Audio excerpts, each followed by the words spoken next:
Welcome to today's webinar, The Future of Work, Integrating Emerging and Cross-Cutting Technologies. I'm your host, Mike Lasecki. Joining me today is Nancy Louwagie and Tom Johnson from Normandale Community College. We'll introduce them in just a moment. In this project, I want to focus today on highlighting two of our four goals. Number one, empower community colleges to prepare technicians for the future of work. And number four, foster implementation of the cross-disciplinary STEM core to maximize impact on technician education. Hopefully you'll see progress to those goals today. Well, what's happening in the future of work? Well, all of us understand that nature of work is changing at unprecedented speeds. And certainly we're aware of technology advancements, for example, machine learning, AI, Internet of Things, robotics, automation, all of those eliminating some jobs, but creating others. And technicians, the students that we work with, they sit right at the center of this disruption. And we as educators must keep up. And certainly our student career paths will evolve, and we want to help them with that. Now, in our project, we've identified three cross-disciplinary skill areas. Number one, data knowledge and analysis. Number two, advanced digital literacy. And number three, business knowledge and processes. And you'll hear about some of those today as we talk about how do we integrate these skills into our existing programs. A lot of words on this slide, don't worry about that, but these three buckets that we refer to, you hear today under data knowledge and analysis, you'll see how modern equipment is being used in learning environments to generate data, and then students manipulate that data. They use it to troubleshoot, and you'll see a lot of things about that today. Now it's time to welcome Nancy and Tom. Joining us, Nancy at Normandale Community College. Why don't you introduce yourself to our audience? Tell us a little about yourself, and then introduce Tom. Thank you, Mike, for the introduction, and thank you for inviting Normandale to be one of the presenters in this webinar series. As Mike mentioned, my name is Nancy Louwagie. I'm an instructor in vacuum and thin film technology at Normandale Community College. Normandale is located in Bloomington, Minnesota. I'm also serving as a principal investigator for a currently funded NSF AT project that started in 2022. Part of the inspiration for the current project came out of CORD's recommendations and shared resources as part of their Preparing Technicians for the Future of Work project. Our project incorporates some of those ideas related to incorporating cross-disciplinary learning skills and knowledge as they apply to our core programming technology, vacuum and thin film technology. The name of Normandale's current project is Flexible Technology Education to Upskill, Reskill for a Vacuum Technician Career. We call it FlexTech-Ed for short. The PI team consists of the 8 individuals who are named on this slide. Before sharing some of the details about the new curriculum, I'd like to provide some background on the core technology discipline, that is vacuum technology, and how we arrived at this project that we're currently working on. At this point, I'd like to introduce my colleague, Tom Johnson. Tom's going to provide some background information on where vacuum systems are used in manufacturing research and why the vacuum condition is a critical process parameter that is considered as part of manufacturing and research operations. Thank you, Nancy. So I was just going to give you a little bit of a background of why vacuum technology is important. As you can see pictured here in this slide are a number of products that could only be produced with vacuum technology, from a thermos to coatings on glass, whether it's architectural glass or sunglasses, touch screens on cell phones, laptops. Lots of different products use vacuum as a critical component in the manufacture of those products. So what is vacuum technology? Well, they're vacuum systems that are used to establish and maintain a low pressure condition. So these conditions are created by removing gas from a vacuum chamber and creates a controlled environment with subatmospheric pressure. So why do we need a vacuum to create these fantastic products? Well, here's an example. Let's say we want to create a thin film coating onto a surface. We have to start with a solid material, which is called the source. And we want to take that source material and transfer it to our substrate. And a substrate could be architectural glass, sunglasses, all those products that you saw before. And that coating needs to be vaporized from a solid material to a vapor. So in a high vacuum condition or a very low pressure condition, we can transport those atoms from the source to the substrate without them colliding with any intervening molecules of oxygen or nitrogen.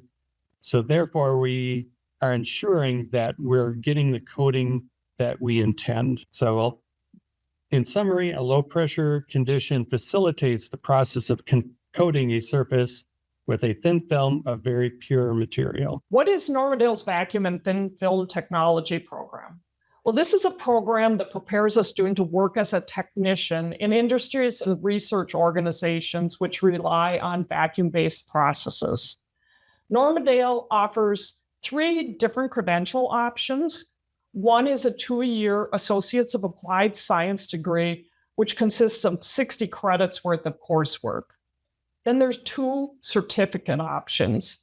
One certificate is the Vacuum Technology Certificate, and that consists of 9 to 11 credits of coursework. The other is the Vacuum Maintenance Technician Certificate, which consists of 28 or 29 credits of coursework. I have a question, if you don't mind me interrupting you. Are these credits are stackable towards the degree, or they're independent certificates? How does it work? They are stackable. So a student can earn the Vacuum Technology Certificate, so those first 9 to 11 credits first, earn that credential, then proceed to complete additional credits and earn the Vacuum Maintenance Technician Certificate, and then finish out the final credits to get their AAS degree. Most of the students that come into our program are already employed in industry and are aware of vacuum systems in their workspace. So they're motivated to come into this program and learn more about vacuum system functions and operations so they can be more effective on their jobs. And some of them, their employees are offering them incentives in the way of like a promotion or a pay increase if they will go and earn the vacuum technology credential. So Normandale's program with vacuum technology does go back to 1996. But since that time, we've been awarded 5 NSF AT project awards. And these projects have really helped us enhance this program. They've helped us develop and refine the curriculum. We've been able to procure and develop some new resources, and they've helped us be able to try new forms of curriculum delivery. Normandale's current project is an outgrowth of 2 previous projects. Starting in 2014, we had an NSF AT project that allowed us to develop custom vacuum equipment trainer systems. There were no commercial off-the-shelf systems available, so we designed and developed our own trainer system that would support student hands-on learning experiences.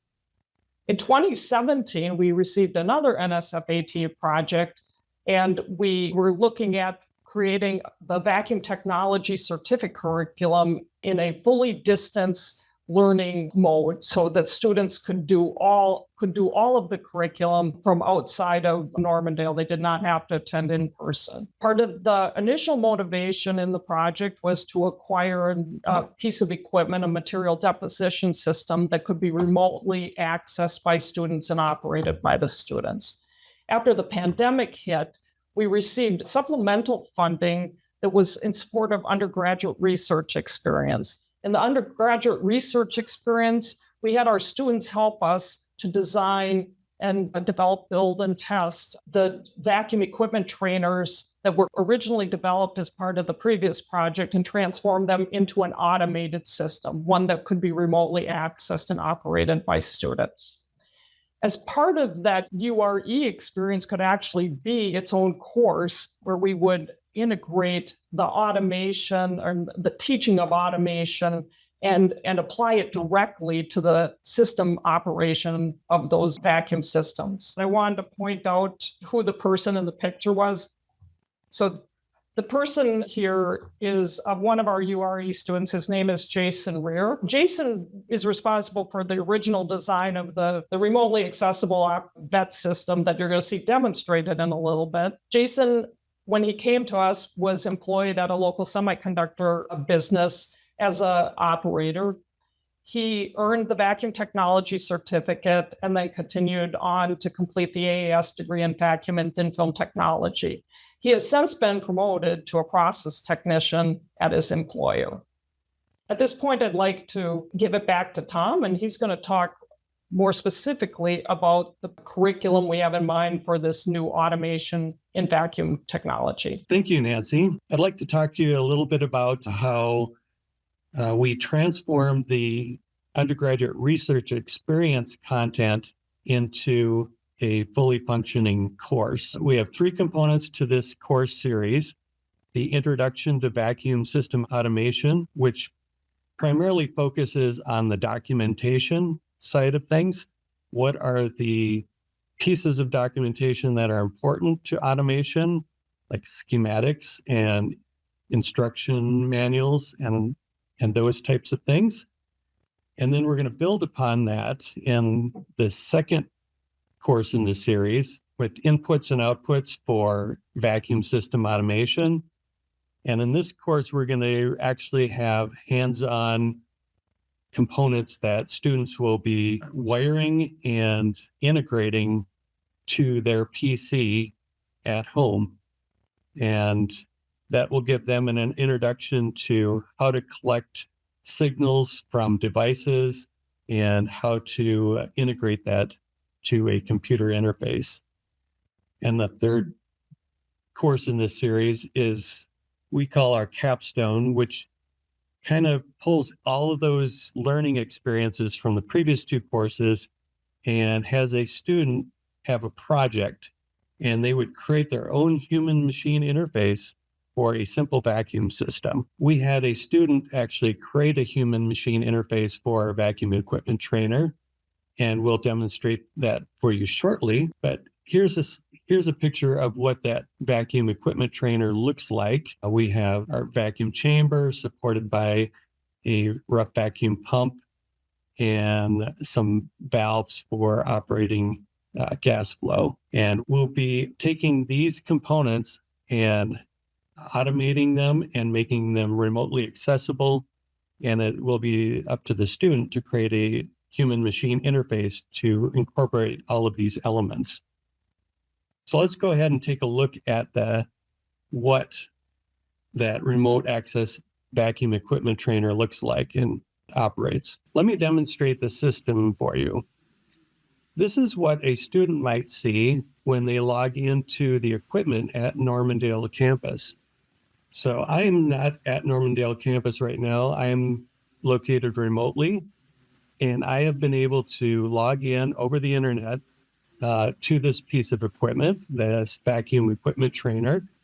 And I will just quickly demonstrate for you what a student might do as part of their learning activity. So I'm going to start with turning on the rough pump, get that pump going. And as you can hear, you can actually hear the rough pump running in the background. And that's good audio feedback. It makes students feel like they're actually sitting in front of and operating a real piece of machinery rather than like a simulated type experience. But for the purposes of this video, I'm just going to mute that sound for now and just go through the rest of the demo. Now, a student would want to pump down the system by opening the roughing valve. So by clicking on the roughing valve, you can hear that pump start to pump gas out of the vacuum chamber. And you can see the pressures dropping on these gauges. The student that put this HMI together did a good job at animating the molecular density inside the vacuum chamber. And you can see it's getting less and less dense in there.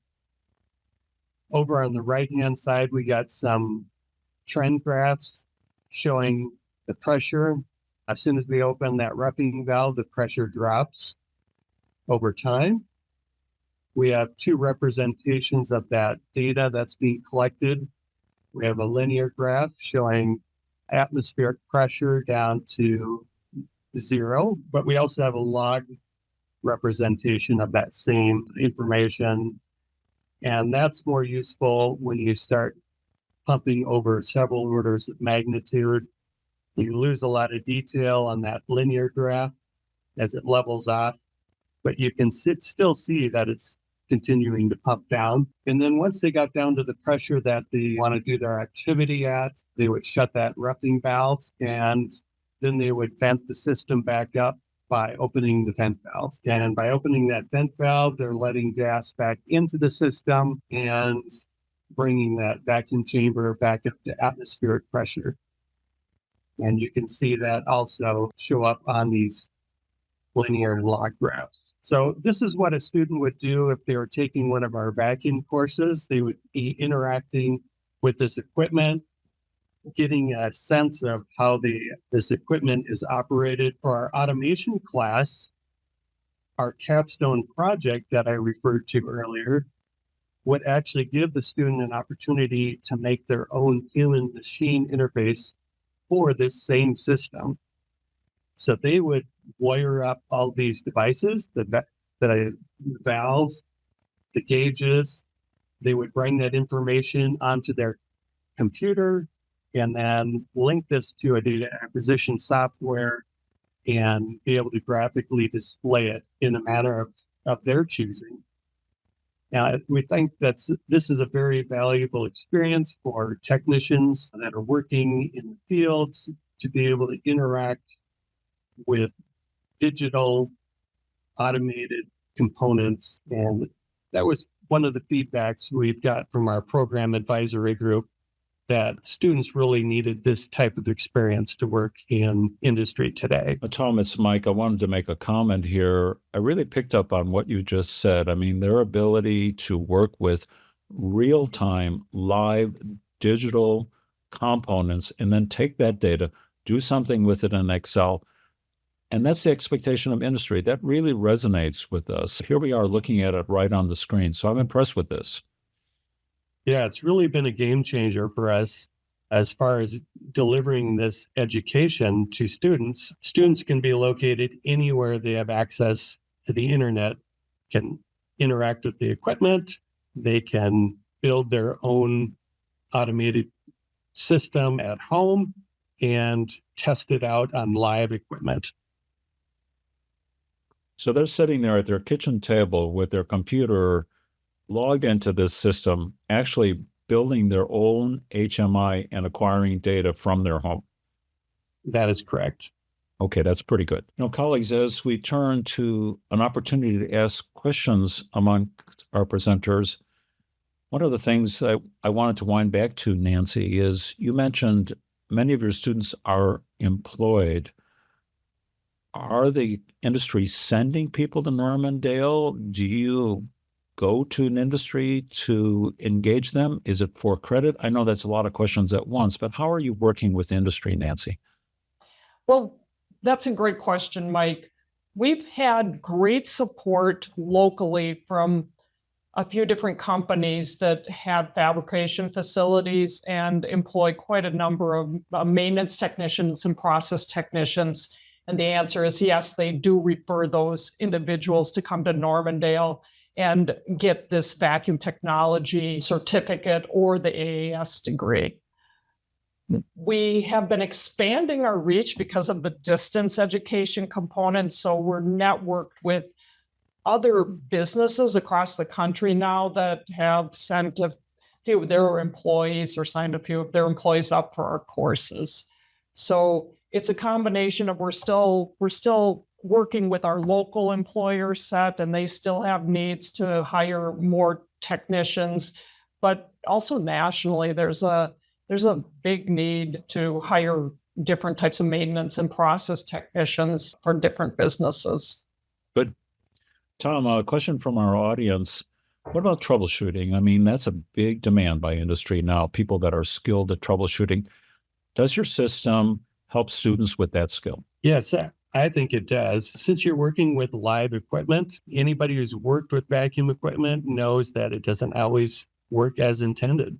And these become learning opportunities for our students. We can also build in scenarios into our systems that simulate the problem they might have with the equipment.